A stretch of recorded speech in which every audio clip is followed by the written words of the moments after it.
இது என்னங்க இது? குழந்தை வந்து கையை தூக்காமல் அப்படியே அழுதுகிட்டே இருந்துச்சு. அந்த டாக்டர் ஏதோ எப்படின்னு மேஜிக் மாதிரி பண்ணார், உடனடியாக சரியாயிருச்சு. பொதுவாகவே நம்ம ஊரில் டாக்டர்ஸு குழந்தைங்களுக்கு பெரியவங்களுக்குலாம் மேஜிக் மாதிரி ட்ரீட்மெண்ட் பண்ணி நினைப்பாங்க. பெரும்பாலான நோய்கள் மேஜிக் மாதிரி சரி பண்ண முடியாது. ஆனால் அப்படி சரி பண்ணக்கூடிய ஒரு பிரச்சனை இதுதாங்க. அது புல்லுடு எல்போ அல்லது நர்ஸ்மெய்டு எல்போன்னு சொல்லுவோம். என்னதுங்க சார்? நீங்களே பெட்டராக ஏதாவது யோசிச்சிருப்பீங்க சார். குழந்தைங்கள நம்ம நார்மலாக அகலில் பிடிச்சி தான் நம்ம தூக்கணும். ஏதாவதுனா நம்ம அப்படி தூக்காமல் நம்ம இங்கே கையை பிடிச்சி நம்ம இழுத்துட்டோம்னாவே அல்லது கையை பிடிச்சி தூக்கிட்டோம் அப்படின்னா நம்ம எல்போ இந்த மூட்டில் ரேடியஸ் அப்படின்னு ஒரு எலும்பு இருக்குங்க.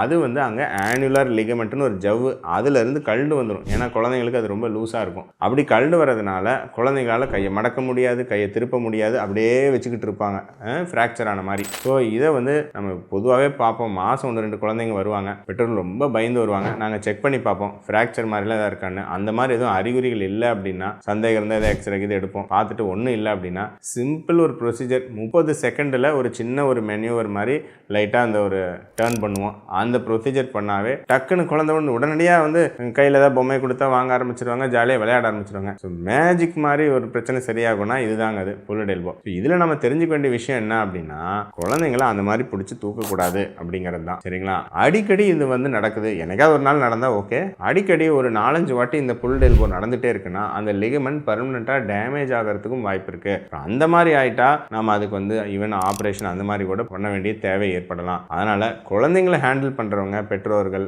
மற்றவங்க கட்டாயம் இங்கே பிடிச்சி தான் தூக்கணும். கையில் பிடிச்சி இழுக்கிறதோ தூக்கிறதோ கூடவே கூடாதுங்க. சரிங்களா? அப்படி தூக்கி எதாவது ஆயிடுச்சுன்னா மருத்துவமனைக்கு நீங்கள் குழந்தை நல மருத்துவரை, எலும்பு மருத்துவரை பார்த்தீங்கன்னா மேஜிக் மாதிரி சரி பண்ணிடுவாங்க.